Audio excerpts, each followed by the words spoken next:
All right, howdy everyone. This is another update from Great Lakes Weather. The time is 6:11 p.m. and it is, I believe it is May 18th at the current time.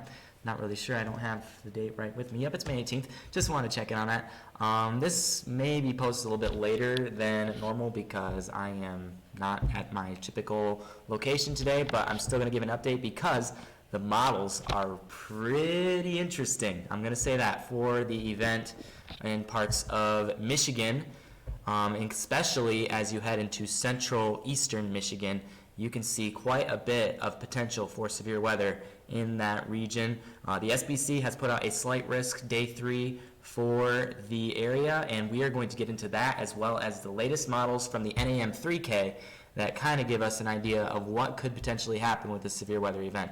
So we have severe weather coming on Friday, most likely. I would like to remind you to check out all of our platforms: YouTube, Instagram, Truth Social, Twitter, Facebook, Telegram, and you can text GLWSWMI to 81010 to get updates. If you want to scan that QR code, if you're watching on desktop with your phone, you can check out all of our platforms on the official website. So this is here, and I'm going to get right into what we are talking about today because there is a lot going on with the weather. So here's what the current, well, this is the day 2 convective outlook. I'm going to go back to the day 1 so we can get a good idea with that as our starting point. So this is the day 1 convective outlook.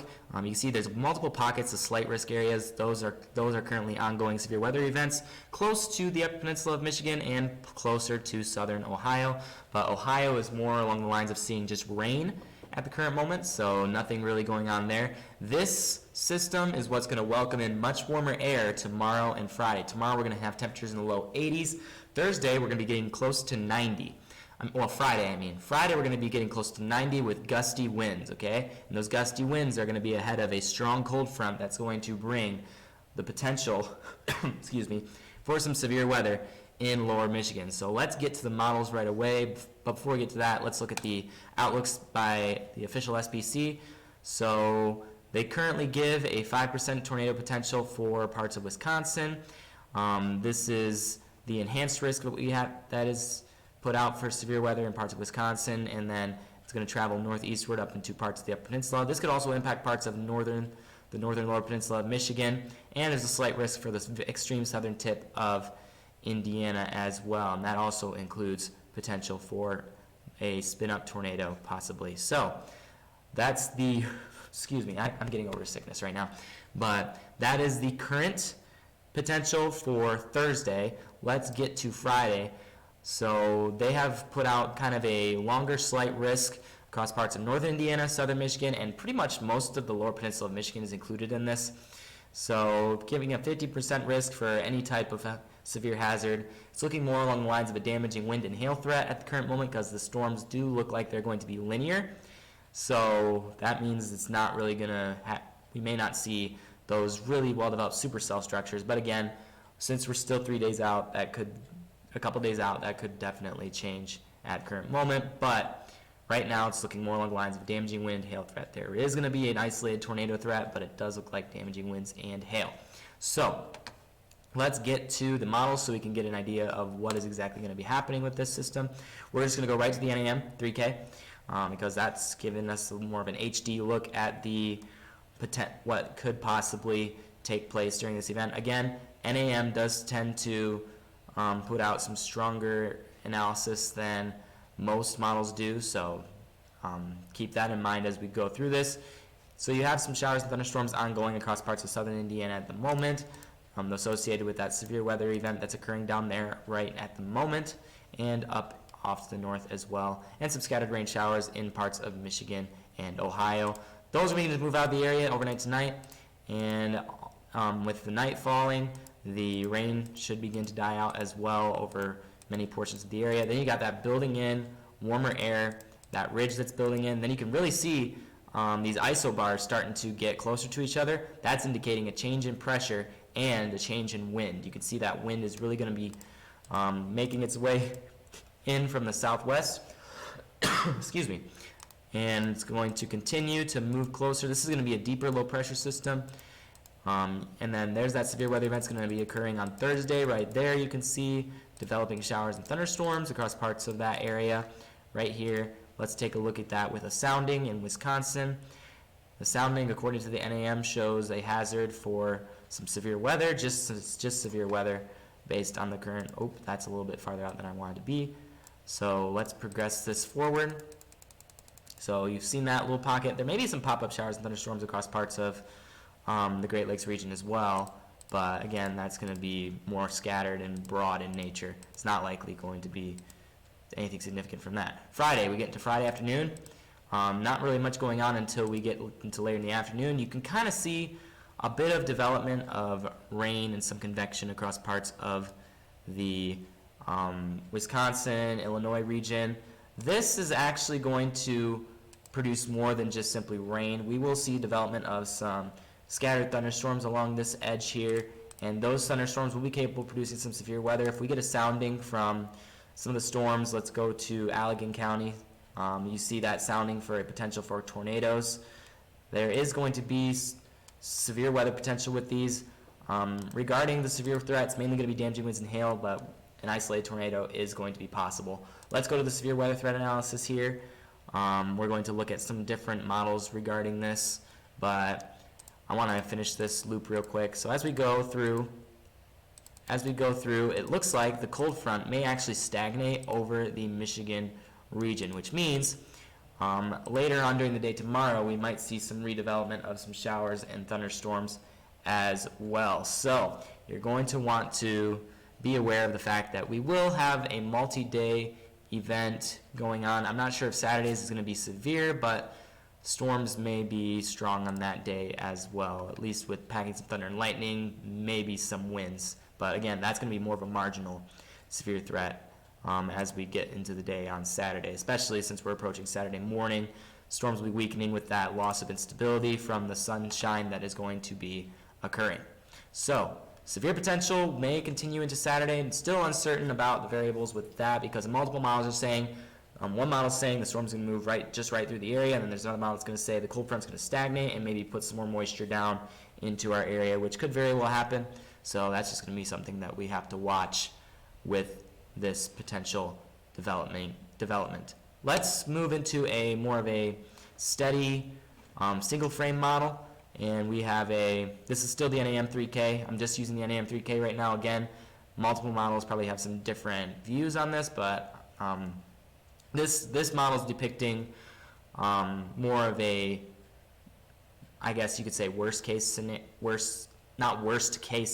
but maybe a little bit worse than the other models, which is why I'm using it, just so that we can get an idea of what could the bad side of this look like, because it could be less than this, but it's good to look at what could potentially happen so that you can be prepared for what is going on. So I'm going to pause it at actually Friday at 20Z. That is more along the lines of, I would say, 3 p.m., 2 p.m. So you can really see development of some, maybe just, it says rain showers, but I think these will be some pop-up scattered showers and thunderstorms in this area. Again, they're going to be scattered in nature, so you'll see some pop-up storms here and there along the front.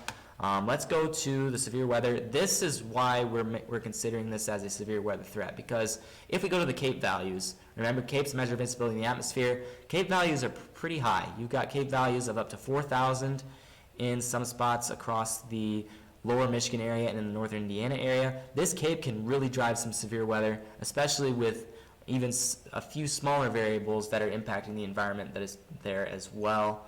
So we go to the cloud base height, which I believe the cloud base height is going to be rather more elevated, which it is. Cloud base height is a bit more elevated with this based on this model, but again, as you get closer to the front, the cloud bases get a lot lower.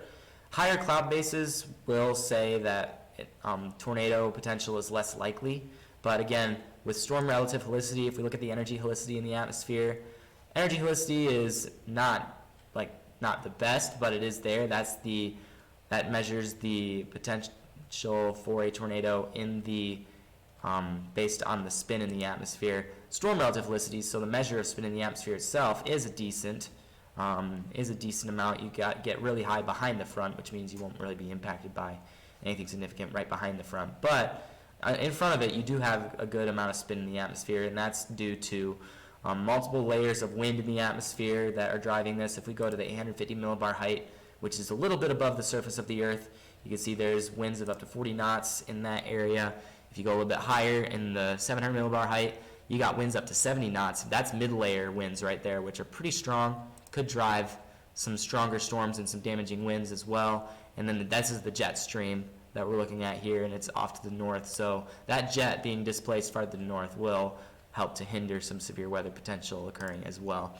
Let's take a look at the supercell composite as the storms begin to move into the area. Supercell composite is actually a lot larger than I anticipated it to be, so levels of up to 26, 30, up in that place in central, eastern, lower peninsula, up to 30. That's some pretty high values for supercell potential.